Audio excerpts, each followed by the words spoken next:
si ustedes recuerdan, bueno, los que ya vimos un breve repaso, nos quedamos en este punto. El Hijo, Jesucristo, el cual ya vimos varios textos, pero vamos a ver unos más, es Dios, ¿vale? Pero si alguien me presta tu confesión, ¿vale? Quiero repasar el párrafo 3, que ya lo leímos. En este ser divino, usted lo tiene ahí, hay tres subsistencias: el Padre, el Verbo o Hijo y el Espíritu Santo, de una sustancia, un poder, una eternidad, teniendo cada uno toda la esencia divina, pero la esencia indivisa, es decir, no son tres dioses.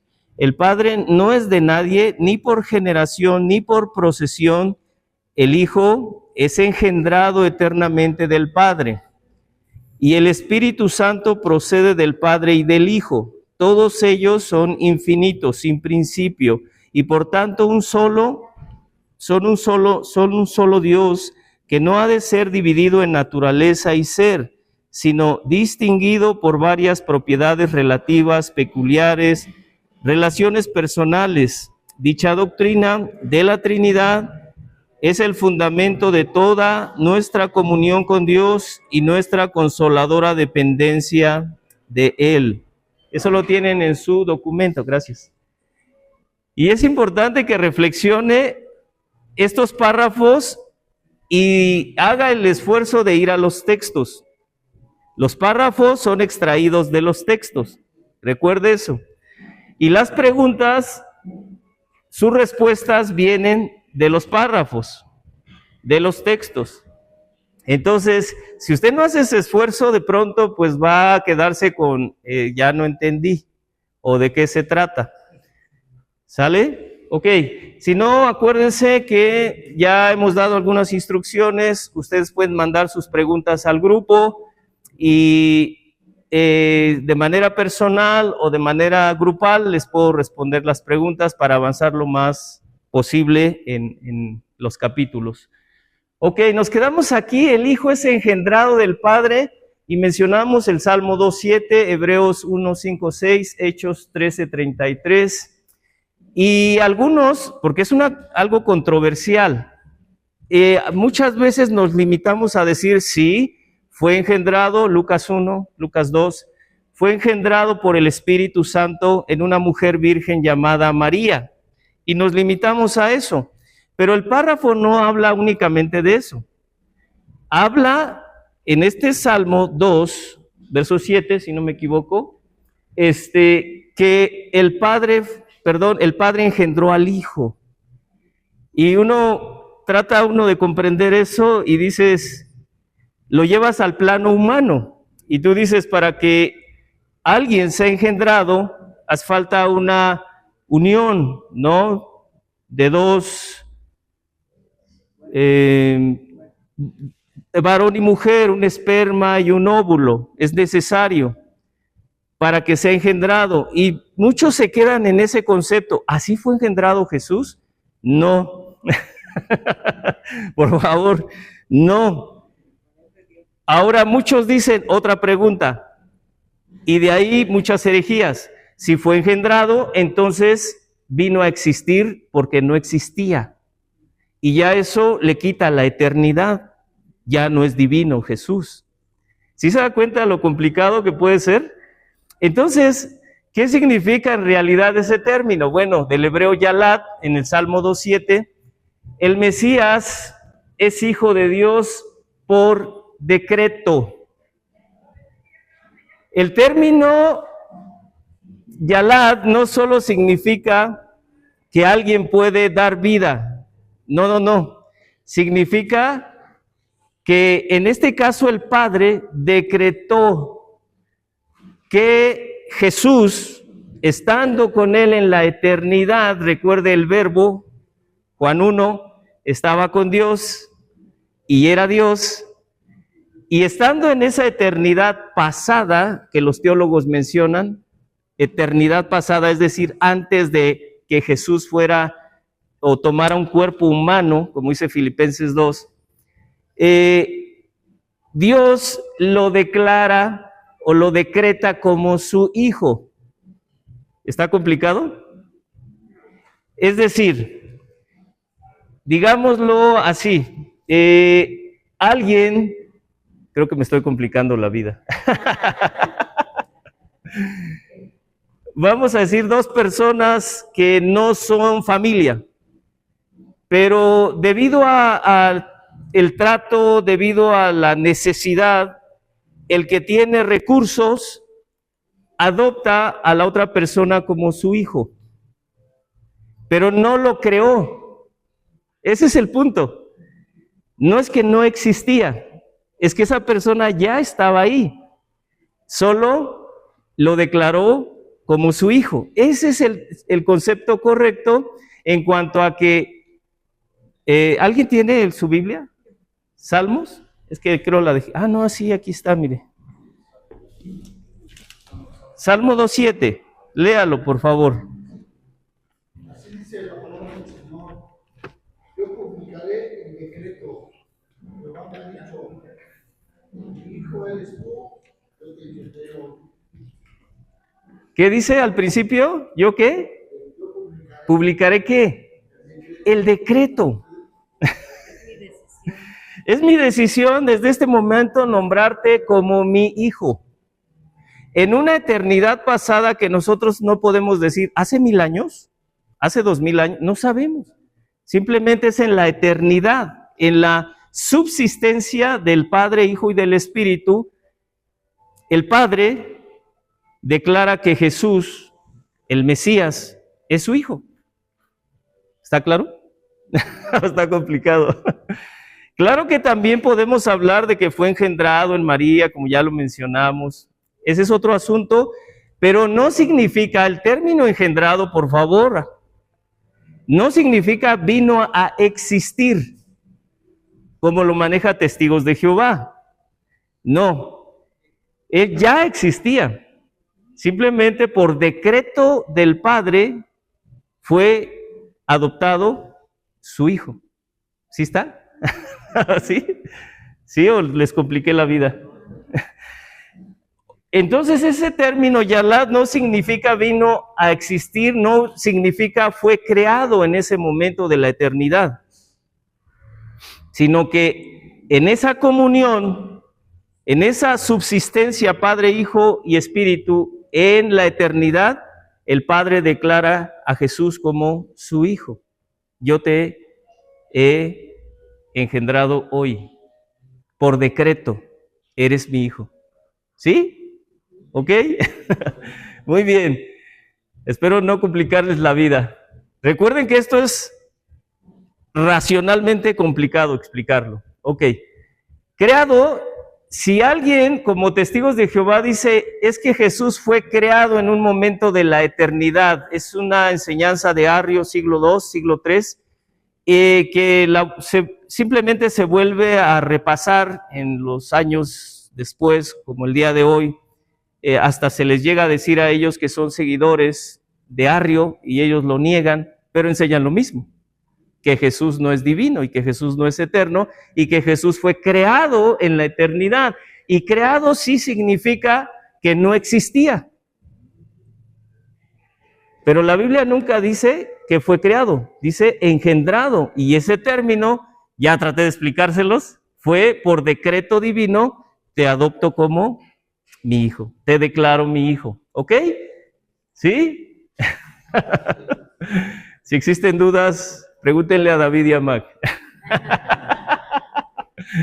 En la Biblia no se refiere que fue creado, sino que es una relación eterna y explica que hay una naturaleza divina compartida entre el Padre, el Hijo y el Espíritu. Nunca se menciona, entonces Jesús no era divino antes de ser engendrado, no era eterno, no, o sea, nada de eso, ya era, Él es Dios.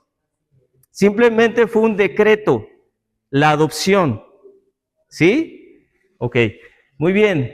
Ahora, es una forma de expresar el ser engendrado que Jesús es Dios y que es superior a los ángeles, como dice en el libro de Hebreos, el texto que les puse. Es superior a los ángeles y significa que entonces no es una creación. Testigos de Jehová o Arrio dicen que Él es la primera criatura creada por Dios y superior a cualquier ser. Pero la Biblia no enseña eso. ¿Sí? Espero no después digan, pues vamos a oír la doctrina de Testigos de Jehová, a lo mejor ellos están bien. Por favor, estoy tratando de explicarles cómo la Biblia se expresa de Jesús, que fue engendrado, pero que es Dios, que es eterno, que ya existía, pero en un momento de la eternidad el Padre dijo, mi hijo eres tú. No lo creó en ese momento, no, sino simplemente fue un decreto. Yo publicaré, ya lo leímos, mi hijo eres tú. Hebreos 1, 5, 6, otra vez, Nuevo Testamento. Es decir, Jesús no es hijo cuando nace de María. O sea, no se dice nada más cuando es engendrado en un cuerpo mortal.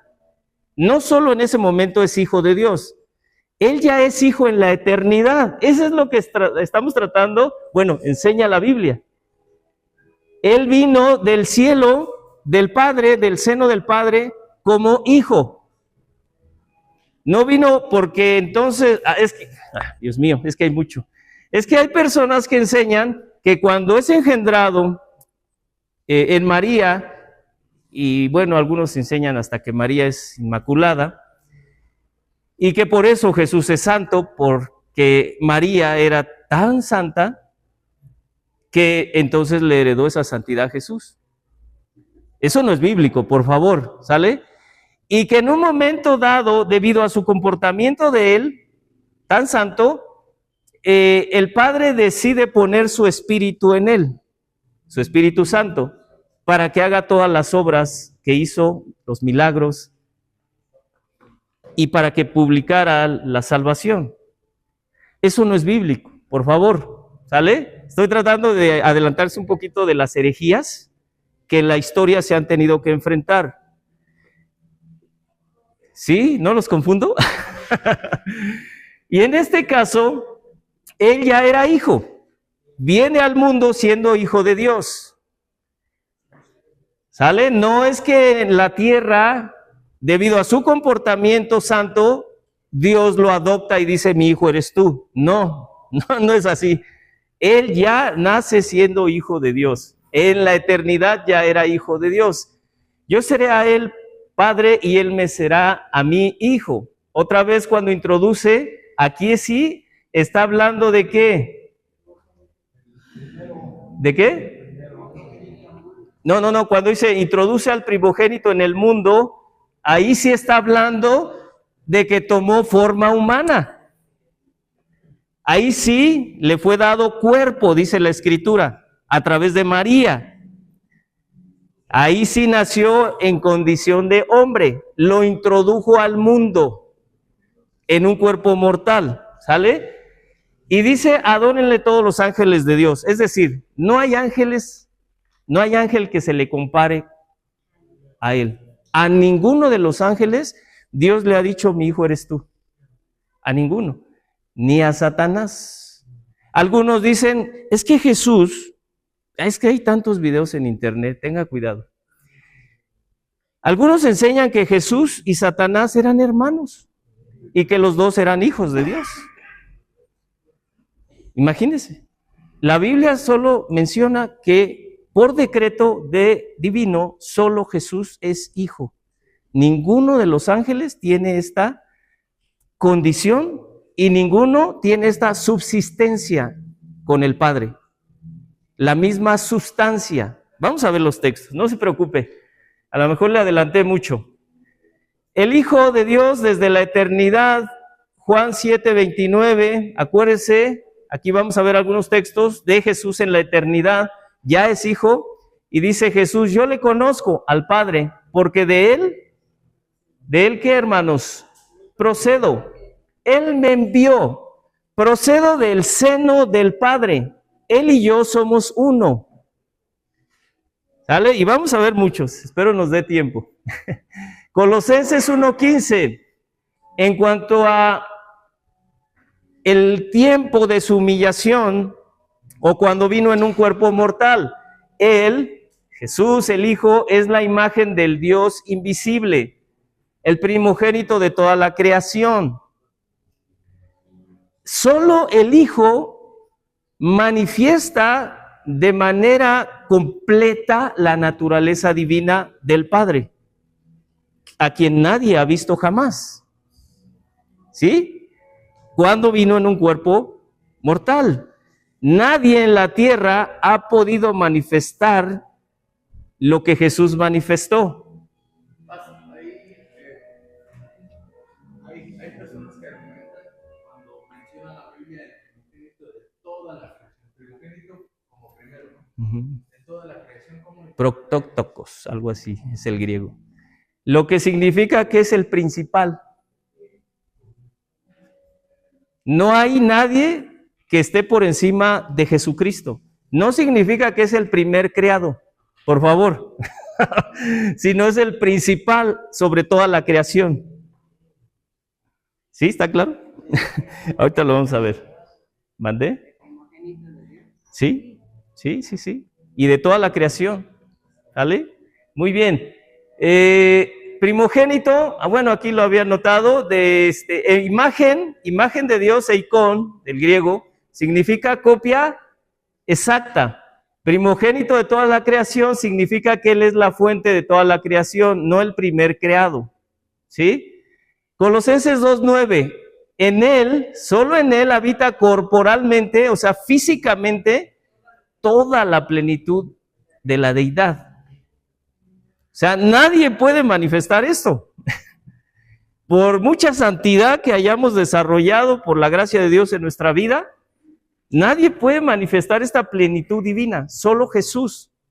Eso es lo que nos enseña la Biblia, que Él fue declarado Hijo de Dios, vino al mundo siendo Hijo de Dios en un cuerpo mortal, y al estar en un cuerpo mortal, no disminuyó su santidad, su divinidad, siguió siendo Dios, pero en un cuerpo mortal. Por eso cuando Él, en la transfiguración, ante Pedro, Juan y Jacobo, resplandeció, ellos cayeron postrados. O sea, es sorprendente. Jesús es inigualable. Nadie ha manifestado lo que Él ha manifestado. De ahí Juan diciendo, y vimos su gloria.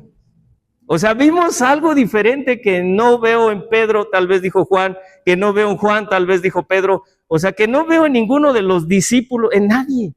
Ni en los sumos sacerdotes, ni en los fariseos, en nadie, solo en Él. Él es superior a toda la creación. Eso es el primogénito.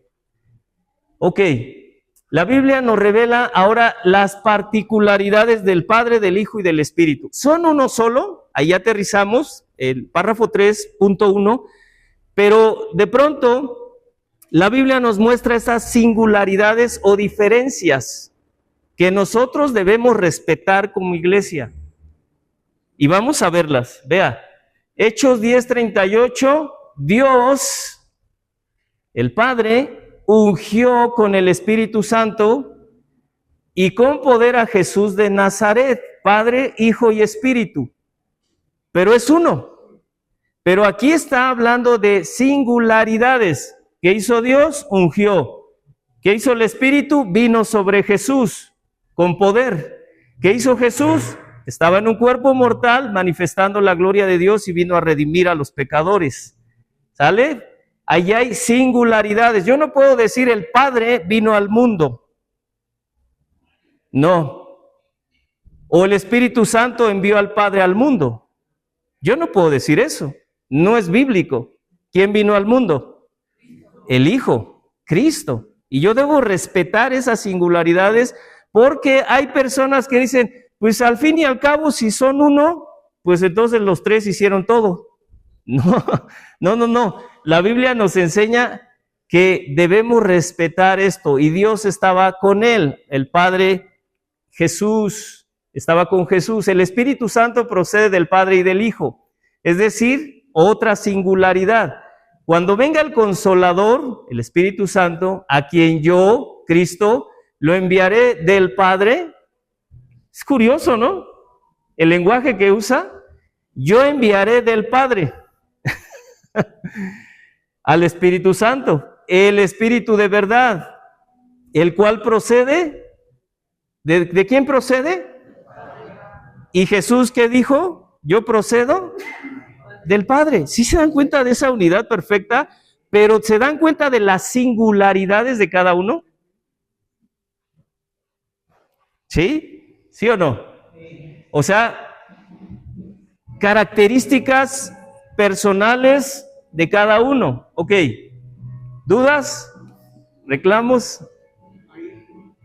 El procede del Padre, o sea, ahí no quiere decir que ahí saca la idea de que procede del Padre, que sale del Padre. Como de manera interna, no lo podemos explicar si la Biblia no dice. Simplemente dice procede. O sea, nos habla de una unidad perfecta. Sin ser un solo ser. O sea, si usted trata de explicarlo, o sea, ¿es un solo ser? O sea, que de pronto se desprenden dos de él. No, no. Nos habla de una unidad perfecta. Padre, Hijo y Espíritu. Y cada uno tiene su personalidad y sus funciones determinadas en la Biblia o enseñadas en la Biblia. Yo no puedo añadir algo así, porque la Biblia no me lo enseña. O sea, ¿salió de adentro? No dice la Biblia. ¿Procede? Estaban juntos. Uno, los tres, Padre, Hijo, y desde el Antiguo Testamento nos presenta funciones diferentes en una condición de separación sin ser tres dioses. ¿Está complicado? Le dije que necesitábamos todas sus neuronas aquí. Eso es un misterio. Y yo no puedo explicar lo que la Biblia no explica. Siempre lleguen a ese punto, solo debo afirmar lo que la Biblia afirma. Procede del Padre, estaban juntos. ¿Vale? Muy bien. ¿Perdón? Ok, muy bien. ¿Qué frase en la confesión de fe? Bueno, este ejercicio se los dejo de tarea. ¿Alguien no lo entiende? Les doy 2 minutos para explicarlo.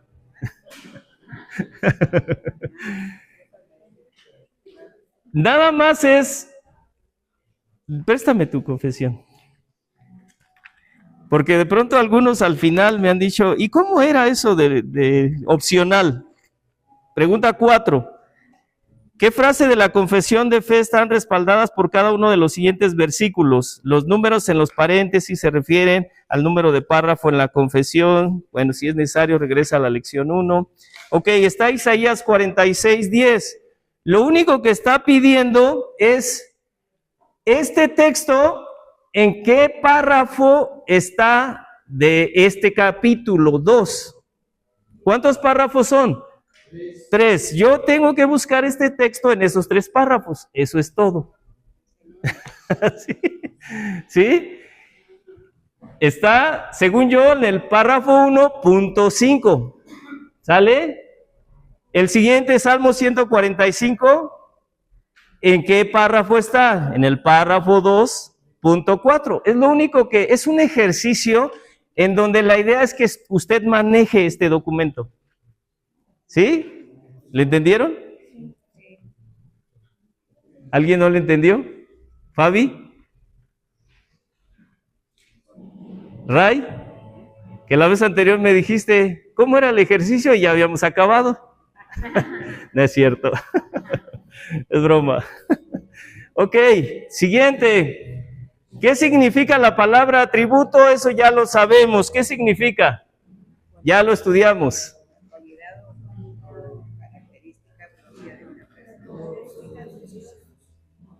Características, cualidades propias de una persona. ¿Qué más? Propiedades de un ser. Creo que sirve para conocer a una persona. Carácter. ¿Algo más? Símbolo que sirve para conocer a una persona. Ok. Algunos teólogos enseñan perfecciones de Dios. ¿Sí? El cómo la Biblia describe a Dios. Perfecciones. Debido a que Él es perfecto. Si Él es santo, su santidad es perfecta. Si Él es todopoderoso, su poder es perfecto. Su justicia es perfecta. Esos son los atributos. ¿Sale? Ya lo habíamos visto. ¿Tiene sentido el concepto de la Trinidad? ¿Es lógico? No, no es lógico. Si hablamos de uno, para nosotros uno es, si yo digo arce es uno, yo no veo tres arces y con nombres diferentes. Y nuestra lógica humana es, no lo entiendo, ¿sí o no? Y si decimos son tres, entonces no puede ser uno. Pero la Biblia nos enseña que es un misterio, que es un solo Dios que se manifiesta en tres personas distintas, pero en una sola subsistencia. Todos con la misma naturaleza divina, sin ser tres dioses. Si usted quiere comprenderlo en su lógica y explicarlo con sus palabras limitadas, no va a poder. Se lo garantizo. Ok. No aparece el término en la Biblia, Trinidad, pero sí el concepto de que Dios es trino. ¿Sale? Muy bien. Y cada uno con sus roles diferentes. Ok. ¿Nos queda claro que Dios es uno? Ok, no podemos decir tenemos tres dioses en el cristianismo, por favor. Dios es uno, ok. Isaías 44:6 nos dice, fuera de mí no hay Dios. Es decir, no hay otro Dios aparte del Dios que la Biblia nos revela. ¿Será Dios Moloch? ¿Qué otro Dios menciona la Biblia? De las naciones. Baal. ¿En qué creías tú antes? ¿En Astarot? ¿En Lupita? ¿En qué creías antes? En Judas. Los santos. Martín no, sí andaban bien extraviados. No, y algunos en la muerte. San Martín de los Porros. ¿Sí? No, y no sé si alguno de ustedes llegó a cargar a su Dios acá atrás para irse caminando hasta la villa. Esteban. Hermanos, solo hay un Dios. Fuera de este Dios de la Biblia no hay otro. De Él proviene todo, de Él vivimos. Si yo soy el primero, yo soy el postrero. No hay otro.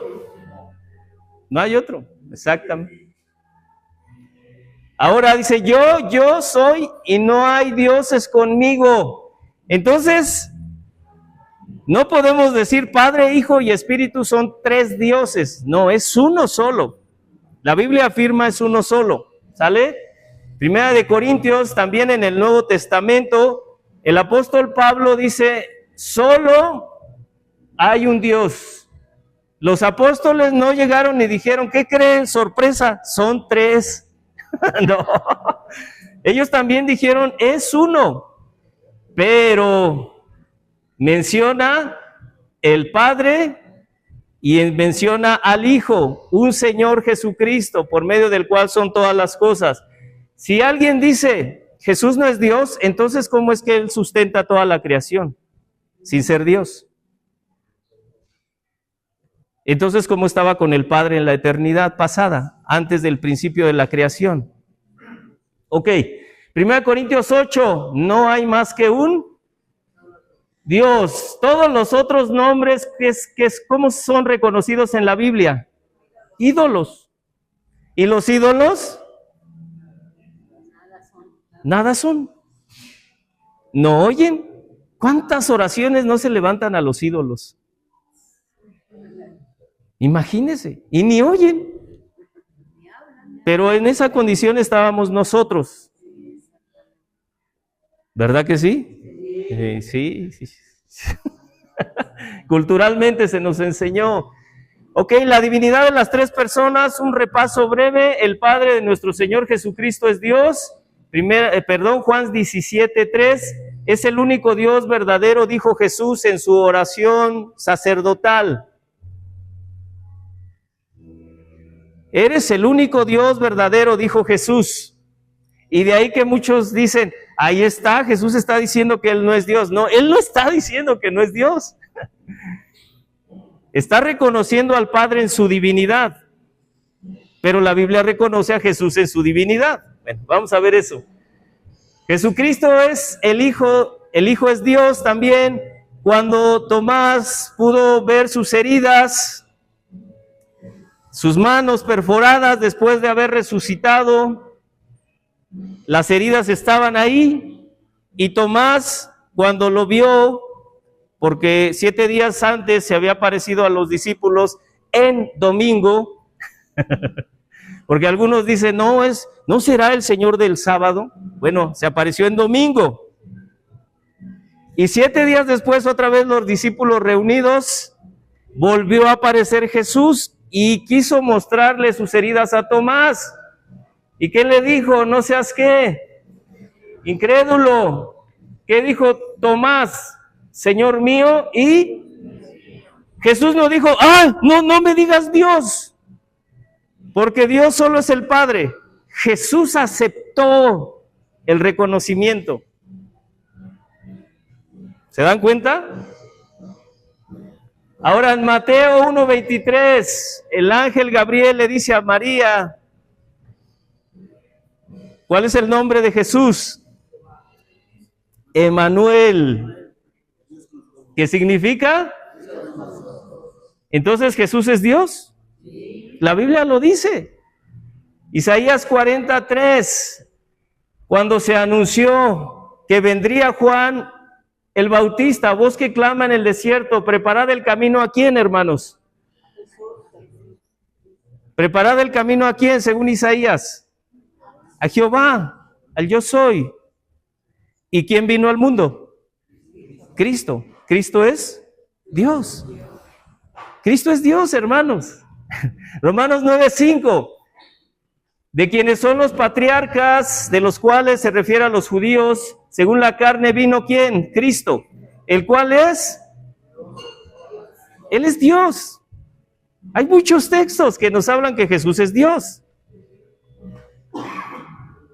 Así que cuando discuta con testigos de Jehová, no discuta. Solo muéstrele los textos. Si es que tiene tiempo.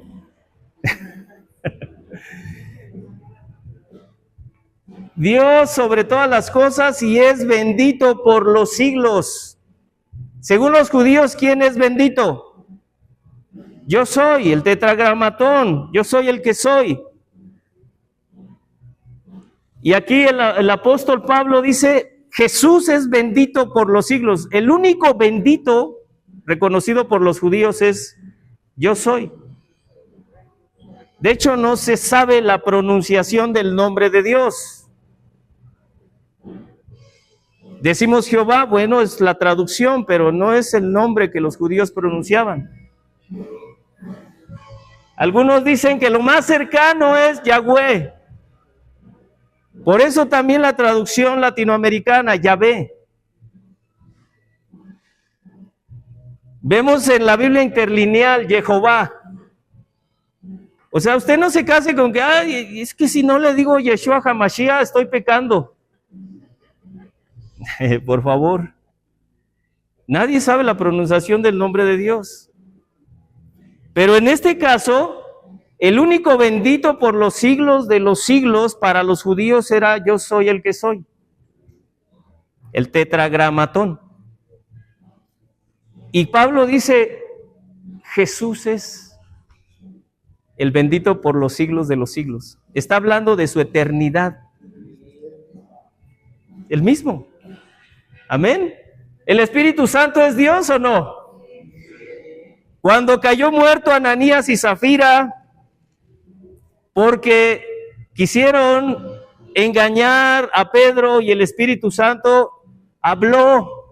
Una fuerza activa no habla, hermanos. Habló y le dijo, te está mintiendo Ananías.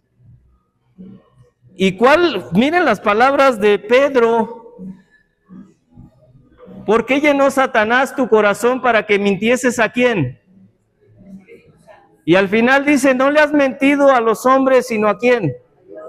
A Dios. ¿El Espíritu Santo es Dios? Dice la Biblia que es Dios. Yo debo afirmar lo que dice la Biblia como iglesia. Y no decir, oye, Moguito, ¿el Espíritu Santo es Dios? No, pues no sé. Eli, ¿Jesús es Dios? ¿Quién sabe? Lo que sí sé que el Padre sí es Dios. No, Jesús es Dios. El Espíritu Santo es Dios. Es el mismo. Ahora vamos solo a mencionar brevemente algunas herejías que se han confrontado por la iglesia desde el siglo II, siglo I, desde el I, hermanos, con los judaizantes a finales del siglo, principalmente 2, 3 y 4, y de ahí que empezaron los concilios. Pero vea algunas de ellas. Arrio, mire, esto es importante. Las herejías normalmente son intentos humanos de explicar el misterio de nuestro Dios Trino. Normalmente o niegan las tres personalidades de Dios, o niegan la divinidad de Cristo, o la personalidad del Espíritu. Eso es bien común en cualquier herejía que usted oiga. Ahora, Arrio, siglo IV, dijo, es la primera criatura más exaltada. Él era un maestro en la iglesia, pero quiso explicar el misterio de la Trinidad y se desvió. Por eso ahorita que me preguntaba Luis, ¿salió de adentro? No, no sé. No sé. Porque la Biblia no dice. Solo que procede del Padre, sí, en una unidad perfecta. Pero ¿qué hicieron ellos de pronto siendo maestros? Quisieron explicar lo que la Biblia no explica. Arrio dijo, si despojo a Cristo de su divinidad y al Espíritu Santo, entonces ya tenemos a un solo Dios, el Padre. Se acabó. Resuelto el asunto. Hermanos, él dijo, es la primera criatura más exaltada que cualquiera, o sea, fue creado. La Biblia nunca habla que Jesús fue creado, solo engendrado. Es inferior a Dios por haber sido creado, y entonces no es divino ni es eterno. Es la conclusión de Arrio y de los testigos de Jehová. En el año 325, en el concilio de Nicea, se declara que es una herejía la declaración de Arrio. Monarquismo o modalismo de Sabelio, siglo III después de Cristo.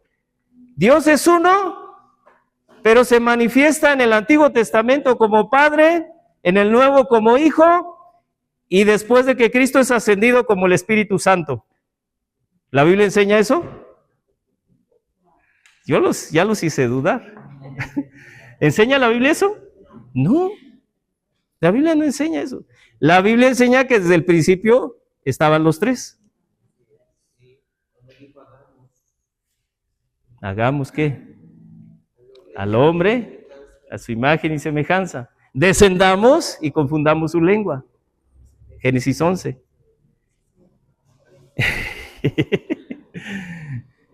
Y también vemos lo de Jueces con Manoah. Donde está el Espíritu de Jehová, está el ángel de Jehová y está Jehová. O sea, nunca la Biblia enseña que primero era uno y se acabó ese uno y luego empezó el otro y se acabó y empezó el otro. Eso es lo que enseña el modalismo, monarquismo. Con Lot, ¿sale? Otro ejemplo, estaban tres, dice la Escritura, aunque no define exactamente si solo eran Dios y ángeles, o si estaba el ángel de Jehová, no recuerdo ese punto. ¿Sale? Ok. El triteísmo, son tres dioses y los tres son separados. Entonces, ¿adoramos a tres dioses? No. El docetismo, Jesús no se encarnó, no tuvo cuerpo humano, era como un espíritu y solo era como una ilusión. La gente lo veía, pero era como un espíritu. No tenía cuerpo físico. Docetismo. ¿Sí se dan cuenta cómo tratan de explicar lo que la Biblia no explica? Y ahí están las herejías. Si aceptamos el docetismo, si Jesús no tenía un cuerpo mortal, siendo Dios, entonces el sacrificio de Él no quitó nuestros pecados, porque se requería un cuerpo sin pecado para perdón de nuestros pecados. No tendríamos fe, no, de nada serviría tu fe, tú permanecerías en tus pecados. ¿Sí se dan cuenta los peligros de las herejías? O sea, porque hay personas que dicen, pues que digan lo que quieran. No. Tarde o temprano vas a platicar con personas que creen esto. Adopcionismo, ya se los mencioné. Dios adoptó a Jesús siendo un hombre muy santo, tipo Mahoma, tipo Buda, y descendió su espíritu y desde ese momento ya fue el Mesías. ¿No hablamos que es hijo desde la eternidad? Desde siempre, subordinacionismo, doctrina que plantea que el Hijo de Dios y el Espíritu están subordinados siempre y por lo tanto son inferiores al Padre. No tienen la misma subsistencia. ¿Se dan cuenta cómo le pensaron los reformadores para plasmar los párrafos? Para enfrentar todo este tipo de cosas que se vieron desde siglo II, III, IV. No era nuevo en la Reforma, siglo XVI. La Biblia dice que Jesucristo, el Hijo de Dios, voluntariamente se somete a la voluntad del Padre en su estado de humillación. ¿Alguien sabe cuál es el estado de humillación de Jesús?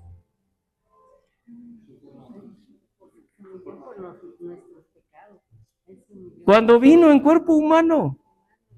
Hermanos, Dios es tan santo que vino a un mundo atascado de pecado. Vino a enlodarse con el pecado del mundo, sin participar de él. Pisó la tierra contaminada de pecado por todos los seres humanos que existían en aquel tiempo.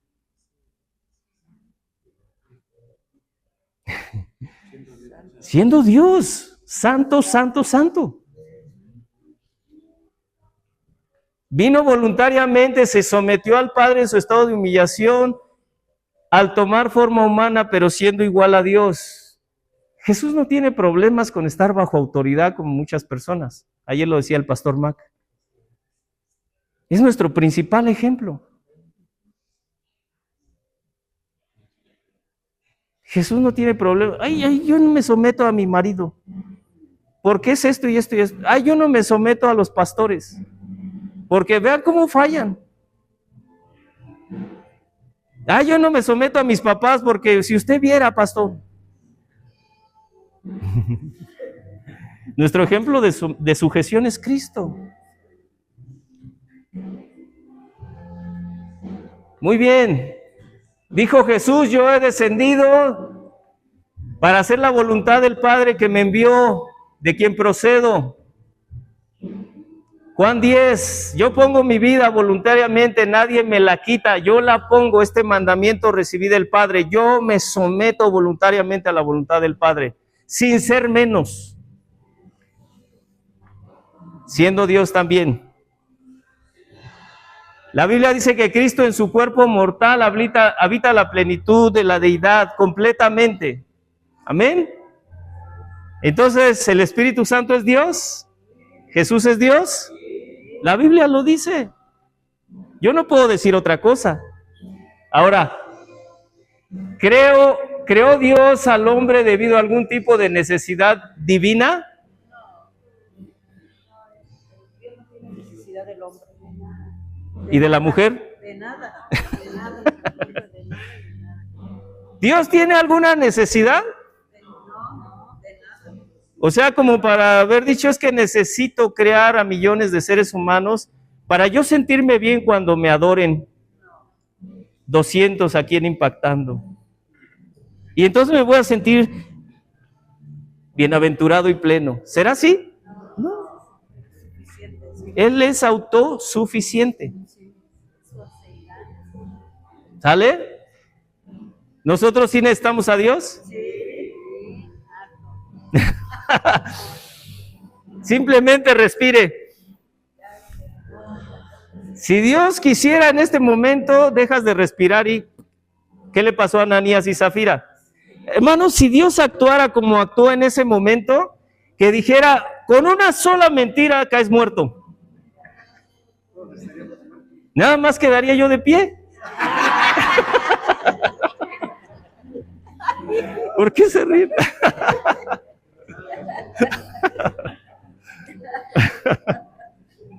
¿O no? Ya estoy brillando. Ok, Job 22, 2 al 3. Qué bueno que lo entienden. El hombre sabio trae provecho para sí mismo. El hombre trae contentamiento a sí mismo si es justificado, si es perfecto en sus caminos. En nada beneficias a Dios. Si tú rindes tu vida a Dios, a Cristo, si tú crees en Él, si tú le sigues, si tú te niegas a ti mismo, si tú andas en el Espíritu y no conforme a la carne, el beneficiado eres tú. Si haces morir lo terrenal, Dios no dice, ya me siento bien. No, Él es Dios. Hechos 17, Pablo también, no solo en el Antiguo Testamento, también Pablo dice, Dios no necesita nada. No necesita que le sirvas. Es que ahorita que voy a predicar, ¿qué haría Dios sin mí? Mejores cosas. Dios no nos necesita, hermanos, nosotros lo necesitamos. Perdonen que sea un poquito sarcástico. Daniel 4:34, su dominio es por todas las edades, por todos los siglos, en todas las naciones. Ahí está Babilonia. Babilonia siendo la nación más poderosa en aquel tiempo, el rey no podía decir, aquí yo mando. Después de que lo metieron 7 años con un razonamiento de bestia y que andaba comiendo pasto como con el ganado, y le fue devuelta su razón por Dios, que se la quitó Dios mismo.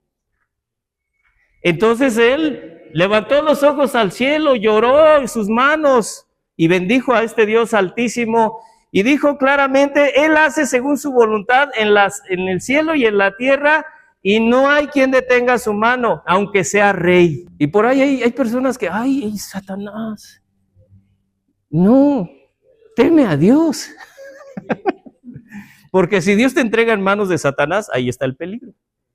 Entonces mi temor es a Dios, no a mis enemigos espirituales. Sí. La Iglesia Católica, que si no estoy bajo su gobierno del magisterio, estoy bajo maldición. Por favor, hermanos. Juan 12, en su mano está la vida de todo ser viviente y el aliento de todo ser humano. Sea creyente o no creyente, satánico, seguidor de San Judas, seguidor de la muerte, Dios tiene gobierno sobre todas esas personas, no solo sobre la iglesia. Por favor, Eso nos lleva al decreto de Dios. ¿Qué capítulo es? Tenemos todavía media hora.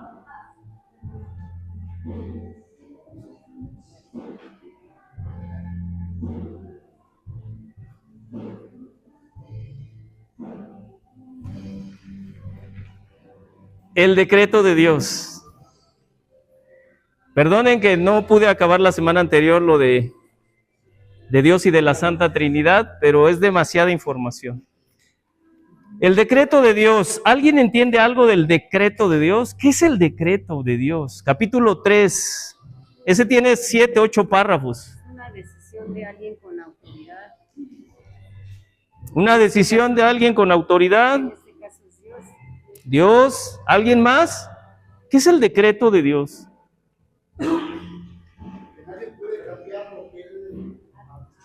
Nadie puede cambiar lo que Él ha dicho. Su ley es inmutable, igual que Él. ¿Algo más? La decisión de Dios. Allá. ¿Perdón? Ok, bueno, eso es parte de lo que explica el párrafo, pero el decreto, su santa voluntad, su propósito. Dios, en su decreto, básicamente debemos pensar en esto: lo que Dios planeó y lo que Dios hace. Básicamente, muy sencillo. ¿Cuándo planeó Dios? Es su primer pregunta. ¿Cuándo decretó Dios? Es desde la eternidad. Antes de la creación del mundo, Él decretó lo que iba a suceder en su creación. Él establece leyes, Él trae criaturas, da vida a un mundo que Él creó, y Él determina lo que va a suceder en ese mundo que Él creó. Él determina el principio y Él determina el final. Ya acabamos. Básico. Eso es todo. No cambia sus decretos. No cambia, Él es inmutable, sus decretos no cambian. Y por ahí me han preguntado, entonces, ¿cómo es que, por ejemplo, Elías hizo llover? ¿Será así?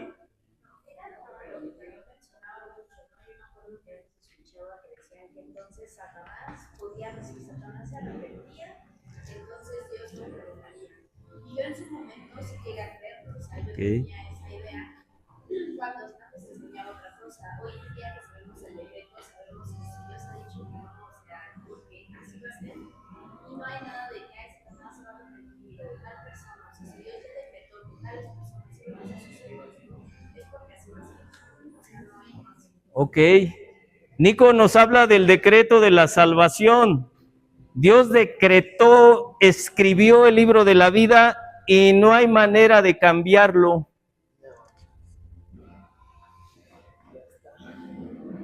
Y algunos enseñan que hasta Satanás, arrepintiéndose, entra al reino.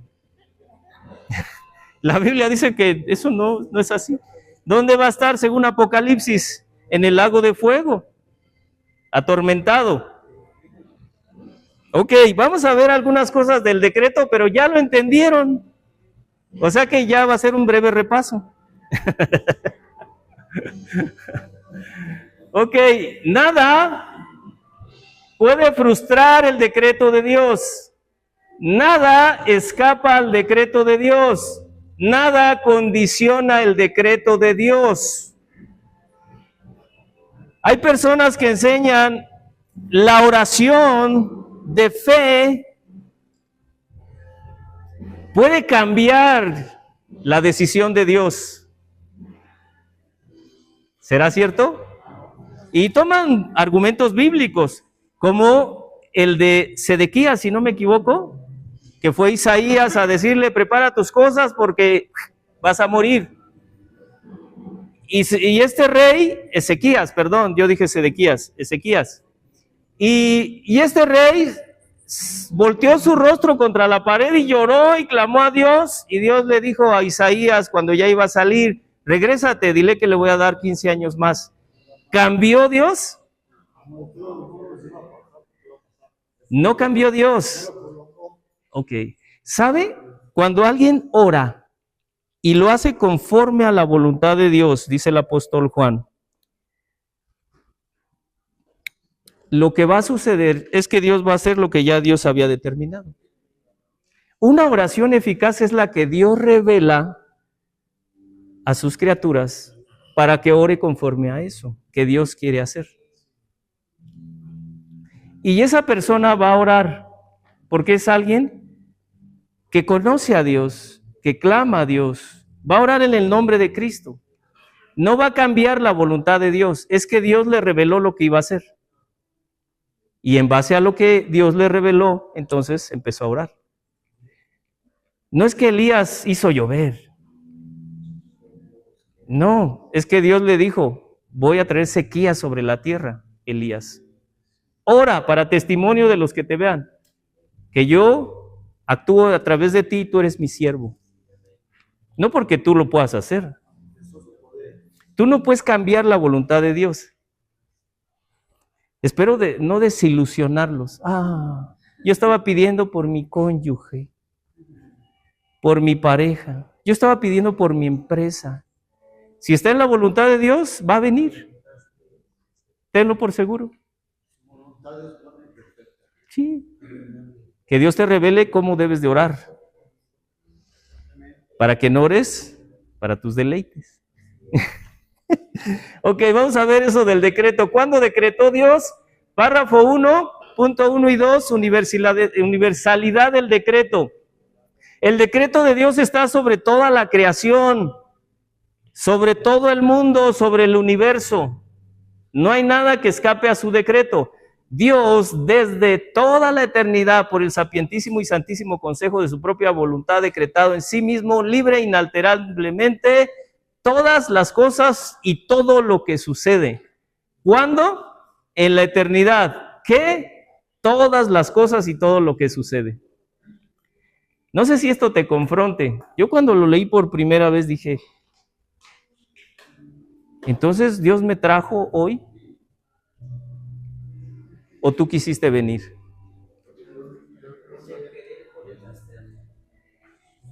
¿Dios te trajo o tú quisiste venir? A ver quién dice que Dios lo trajo. Dios lo trajo, Dios te trajo. ¿Y quién dice que yo quise venir? Las dos cosas. Son las dos cosas. Tú quisiste venir porque Él te trajo. Tú no vienes si Él no te trae.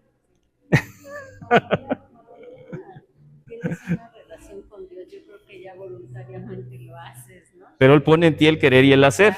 O sea, nunca vas a vivir desconectado de la voluntad de Dios siendo pueblo de Dios. Y aún el incrédulo no puede vivir diciendo, aquí yo hago lo que se me antoje. ¿Cómo ven? Ni obedezco a Dios ni a Satanás. Ese hombre, esa mujer va a cumplir el decreto de Dios, aún con su pecado.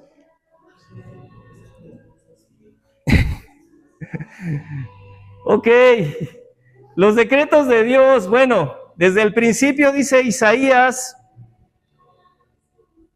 desde el principio, desde la antigüedad, lo que aún no era hecho, que digo mi consejo permanecerá y haré todo lo que quiero.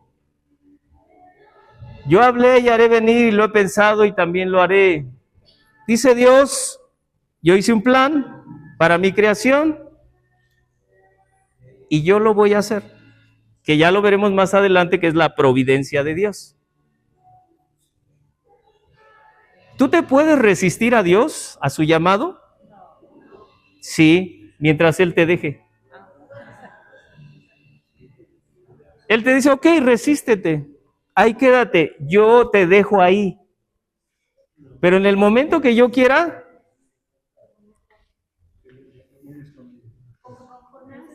entonces me obliga y viola mi voluntad. No, me hace ver mi miserable condición y me hace ver mi necesidad de Él.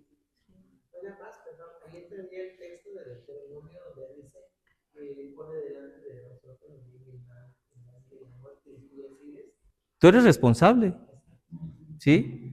Pero ¿qué hace Dios cuando actúa su Espíritu en ti?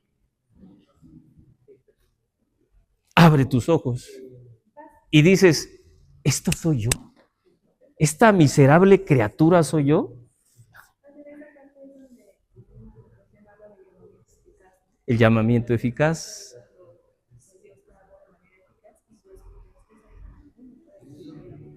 Pero porque Él actúa en ti. Si Él te deja en tu pecado, tú permaneces y te mueres en tu pecado. Y lo disfrutas. Y dices, wow, ¿Qué vida? Es la gran vida. Pero estás en muerte eterna. Pero en el momento que Él abre tu entendimiento y ves tu miseria y tu necesidad de Dios, dices, yo no me quiero quedar aquí en el lodo o en el seno. ¿Cómo le llaman? Cieno, perdón. Porque ves tu condición. De todo lo que hiciste, de cómo viviste, cómo estabas perdiendo el tiempo. ¿Qué es eso? Entonces Dios no viola tu voluntad, no te obliga, llórale a la iglesia. Y ahí vienes, no, es que yo no quiero. Porque a veces hay muchachos que así vienen o adultos. La que esté contenta mi vieja, dicen. Pero cuando Él te trae, es porque te hizo ver tu condición y tu miseria y tu necesidad de Dios, y te muestra el objeto en quien debes poner tu fe. Y ya no voy por agradar a mi mujer, ya no voy por agradar a mis padres, voy porque mi mirada, mis ojos fueron abiertos y puedo ver al Cristo que me salvó, que dio su vida por mí. Yo vengo, pero Él tuvo que hacer algo.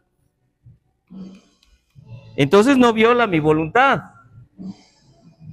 Él va a hacer lo que ha pensado y lo está haciendo y nadie lo puede detener. Los decretos de Dios son inmutables, son eternos.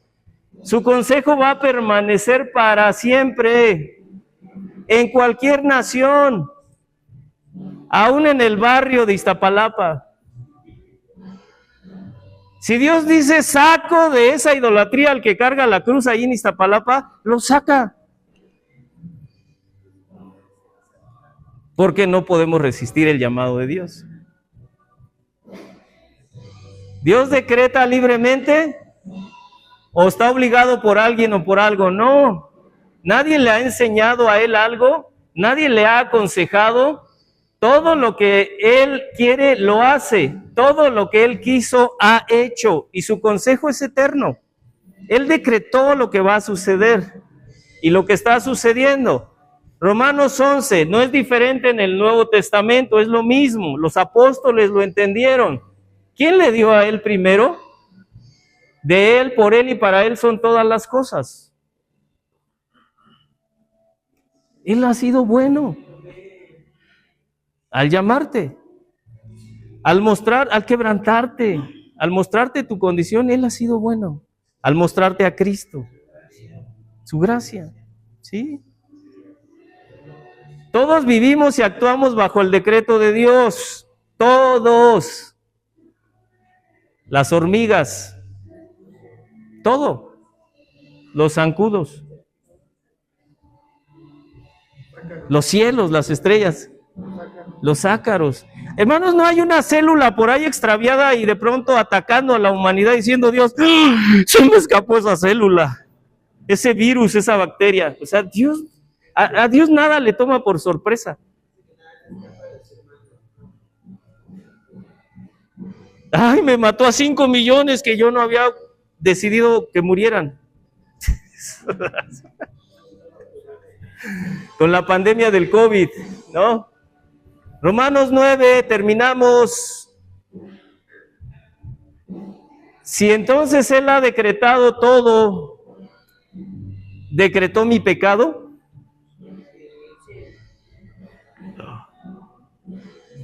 Lo veremos la siguiente semana.